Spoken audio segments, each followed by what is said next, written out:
At the base of Mount Fuji, there is a forest so quiet. People say it feels like the world stops breathing. Its name is Aokigahara, but many people know it as Jukai, the sea of trees. From above, it looks beautiful.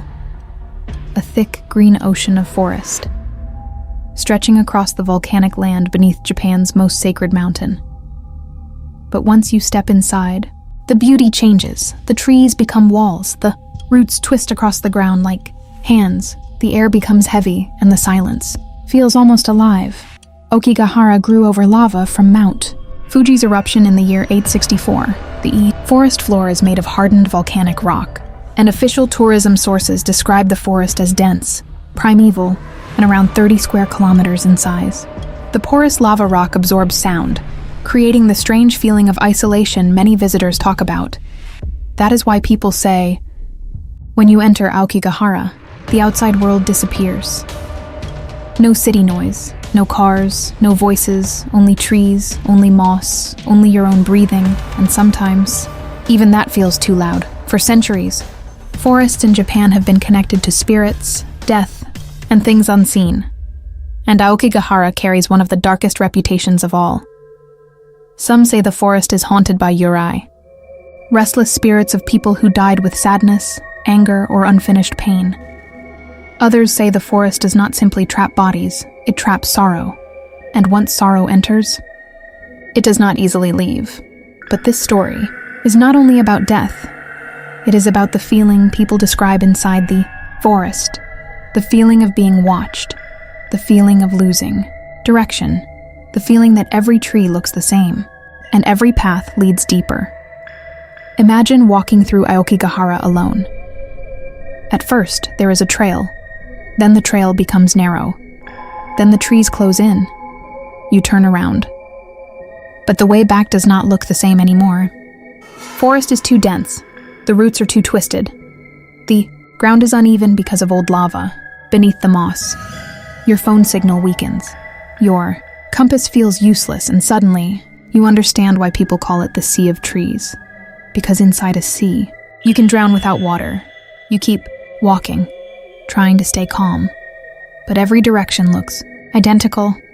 The same black tree trunks, the same green moss, the same holes in the volcanic ground, the same silence pressing against your ears. Then you hear something, not a scream, not footsteps, a whisper, soft far away, almost like someone saying your name. You stop, you listen. Nothing, only silence, so you walk. Again. Then it comes again, closer this time. A voice from between the trees and in the old stories. This is where Aokigahara becomes dangerous, because the forest does not always scare people by chasing them. Sometimes, it calls them deeper. Some legends say the yurei of the forest appear as pale figures between the trees. Some say they whisper to travelers. Some say they confuse people until they lose the path, and some say the spirits are not trying to escape. They are trying to make sure you stay with them forever. That is the terrifying lore of Aokigahara, not that monsters jump from the darkness, but that the forest slowly changes your mind. It makes you doubt the path. It makes you doubt your memory. It makes you doubt whether you came here by choice, or whether something brought you here. And when panic begins, the forest becomes a maze. You mark a tree, then find the same mark again. You follow a sound, then realize it came from behind you. You see daylight through the branches. But when you walk toward it, the light disappears, and the deeper you go, the quieter it gets. No birds, no wind, no insects. Just the sound of your own heartbeat. Then, hanging from a tree branch, you see a strip of tape. Someone once used it to find their way back, but now it leads deeper into the forest. You do not know if it was left by a lost traveler, a rescue worker, or someone who never returned. Still, you follow it, because when you are afraid, even a bad sign feels better than no sign at all. The tape leads you past old roots, past dark holes in the lava, past trees that look like they are bending over you. Then suddenly, the tape stops. It is tied around a branch, cut. No, more trail. No way forward, no, way back. And that is when the whisper comes. Again, right behind you, this is why Aokigahara became one of the most feared forests in the world.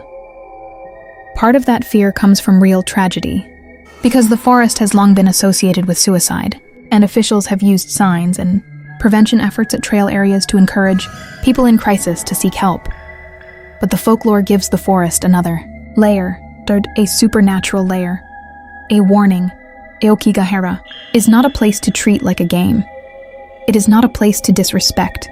It is not a place to enter carelessly, because every forest has paths, but not every forest wants to show you the way out. In Japanese ghost stories, yurei are often tied to powerful emotions: grief, rage, loneliness, regret.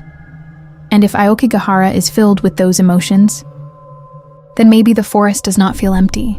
Maybe it feels crowded with things you cannot see, crowded with voices you should not answer, crowded with sadness old enough to become part of the trees.